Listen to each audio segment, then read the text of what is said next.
Coming up on today's show, Tesla begins to make plans to deliver the first production semis to customers this year, Lucid confirms it's sold out of the limited production launch edition of the Lucid Air, and Ford and Tesla fans trade blows on Twitter about whose sales methodology works best.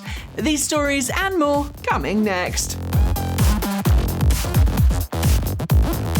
Welcome back to TEN, Transport Evolved News. It's been another great week in the world of clean cars and energy, and I have to pack up for a 7-day road trip, so we should probably get on with it.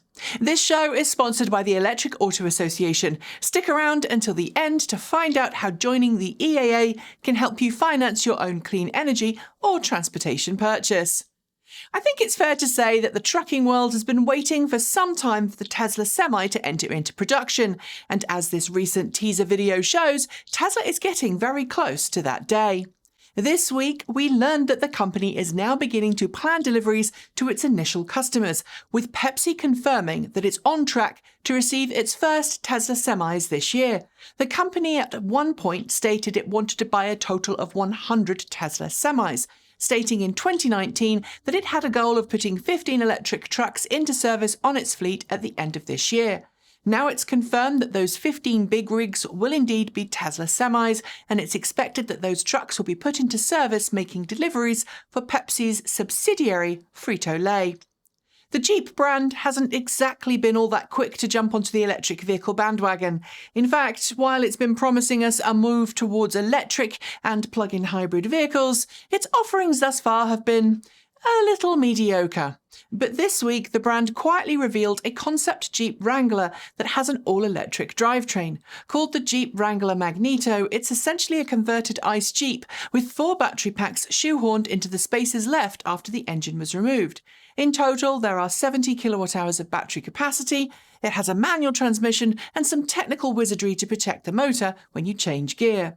Some of you have commented this week that manual transmission isn't required, but remember, this is a vehicle built for rock crawling, where low-speed power and torque is king. Lucid Motors has officially sold out of the Lucid Air Dream Edition variant of its luxury sedan.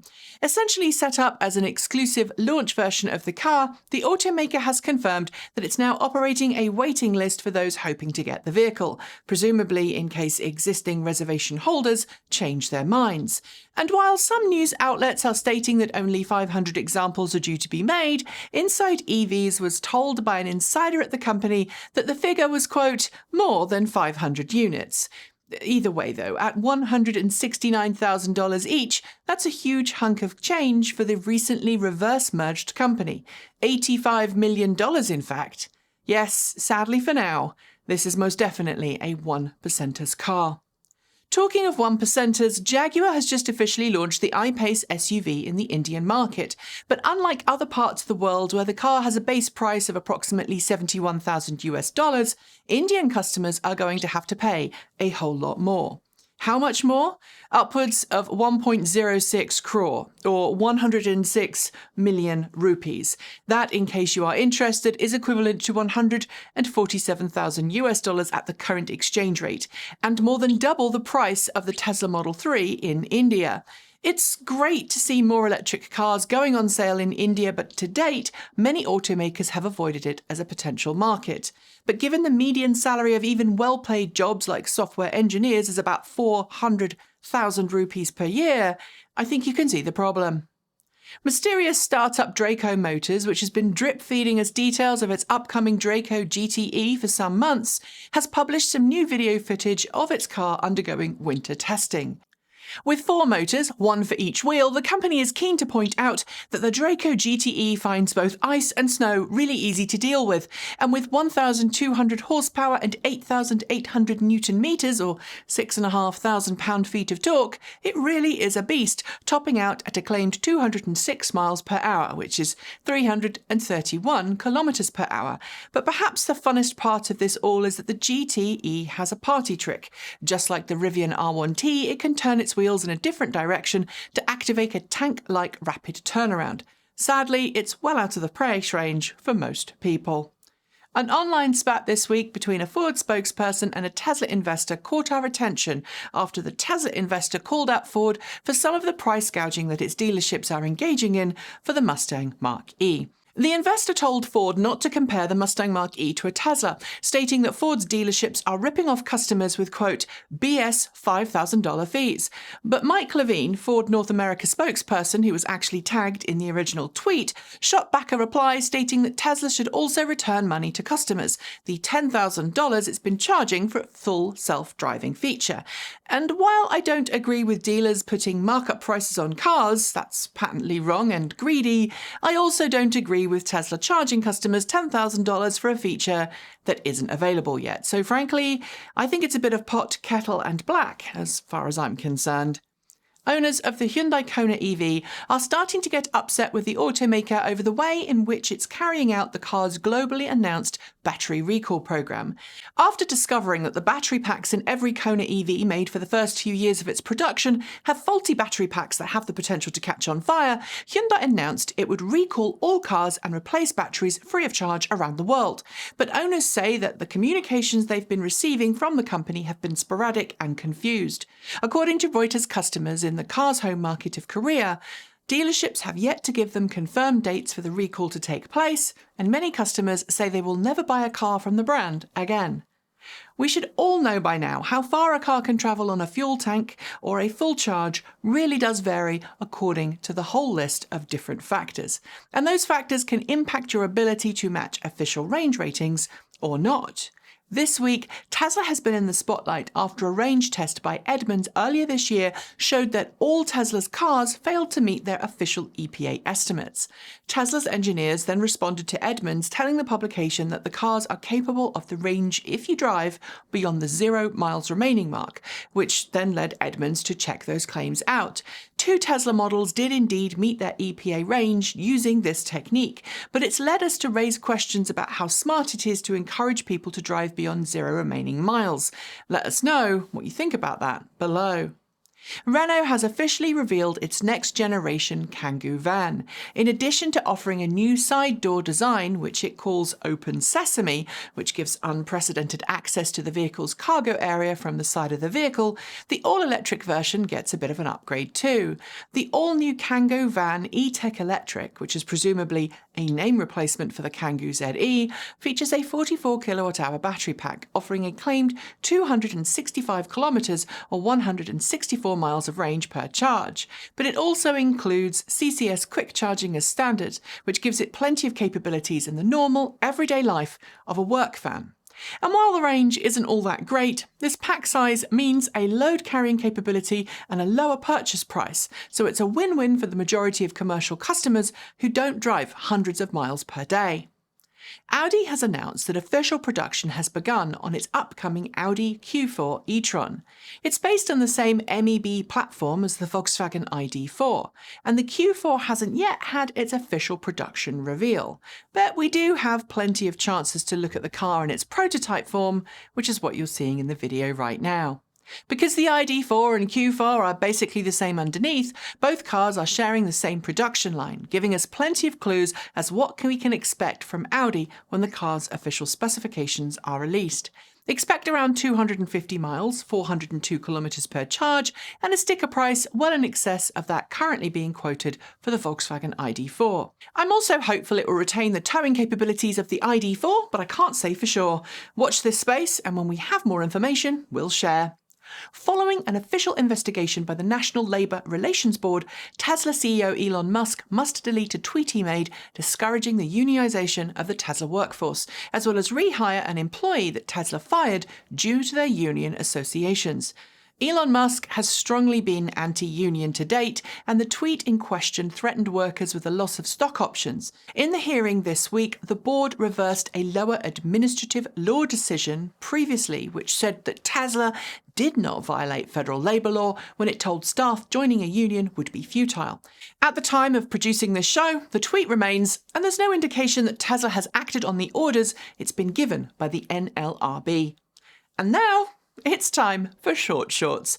The AA, that's the Automobile Association in the UK, not Alcoholics Anonymous, has revealed a new freewheeling hub that enables its breakdown trucks to safely tow all electric vehicles fitted with all-wheel drive systems.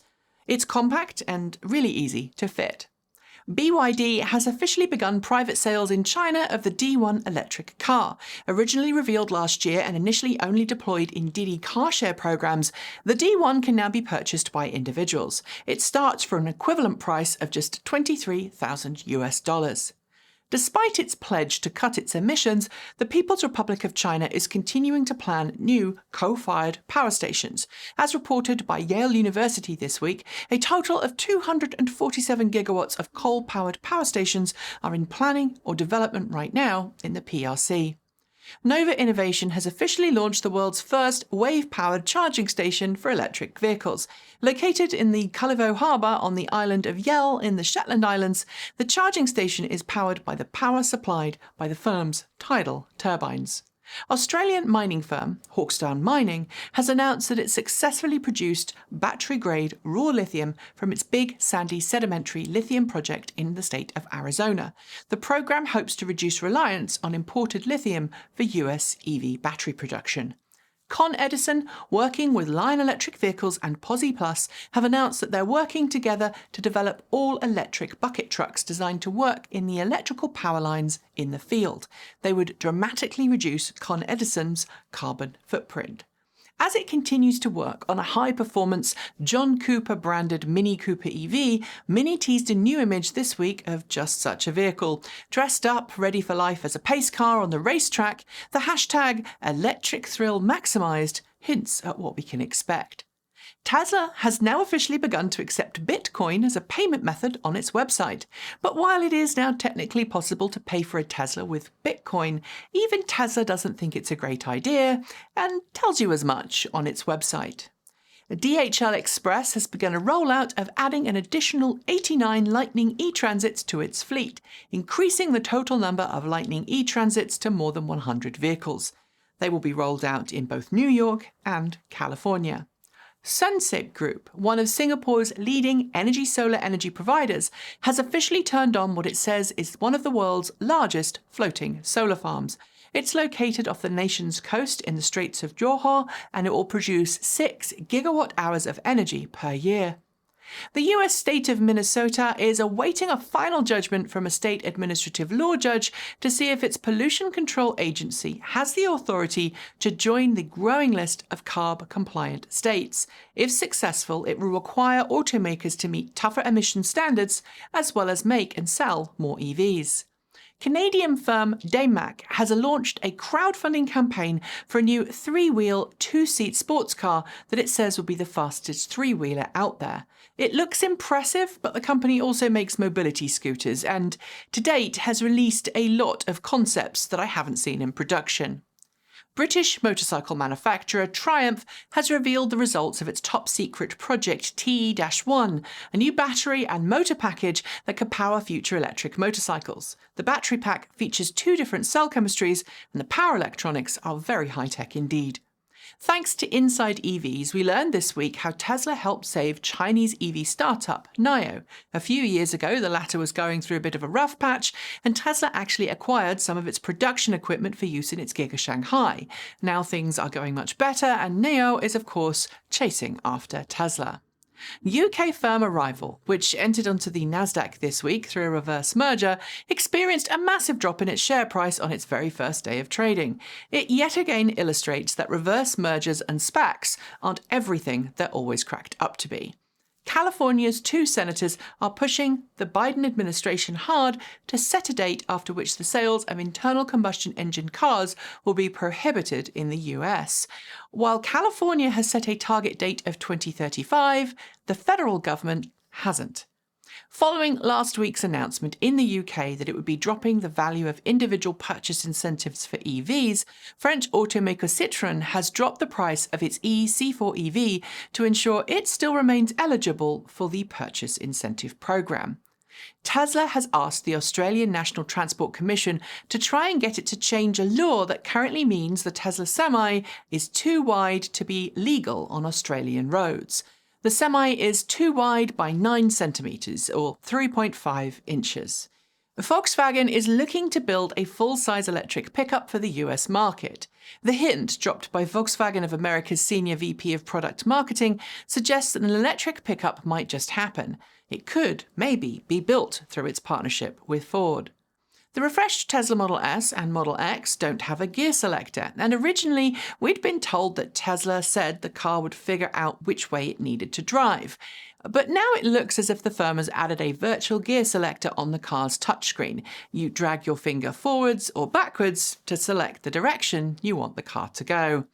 And those are your short shorts. There will be more next week. Swedish electric boat manufacturer Xshore has officially announced the launch of its all-electric Eelex 8000 in the United States. Powered by a 120 kilowatt-hour battery pack and a 225 kilowatt motor, it has a top speed of 35 knots and can happily cruise at 25 knots for a total range of 100 nautical miles. It's designed for day trips. The 8-meter, 26.2 feet boat even has quick charge capability, although I'll admit I don't know how common quick charging is for boats. Designed with the same kind of over-the-air software update as a Tesla, it is certainly out of the price range for many at a cool $329,000, but it certainly beats a noisy petrol or diesel-powered engine. And finally, teenagers do stupid things. It's part of the whole growing up process, and sometimes, unfortunately, those stupid things include borrowing somebody's car and taking off, unlicensed and uninsured, onto the public highway, something that is downright irresponsible and extremely dangerous. I know from experience how frustrating that can be as a parent and the car owner, because one of my children got themselves into a lot of trouble one day when they decided to skip school and borrow my Bolt EV. This was before they had a full car license. But this week I heard about a pair of teenage girls who drove a Tesla Model 3 from South Carolina to Daytona Beach, Florida. After accidentally backing into a police cruiser at a gas station, the 14 and 15-year-old girls in the car thought they'd found the perfect scapegoat, jumping into the passenger seats and trying to make it look like the car was driving itself in autopilot mode. As you might expect, that did not work on the police officer. Not smart, that one. And on that cautionary tale, we are done for the day. But before I go, I would like to thank the Electric Auto Association for their sponsorship of today's show. They've been advocating for electric vehicles since 1967, and they firmly believe that our future depends on us making the switch to clean, green electric cars today. The EAA can help you find someone near to you that can help you make the switch to electric. It can help you become an EV educator, and it can point you in the direction of monthly meetups for like-minded EV fans.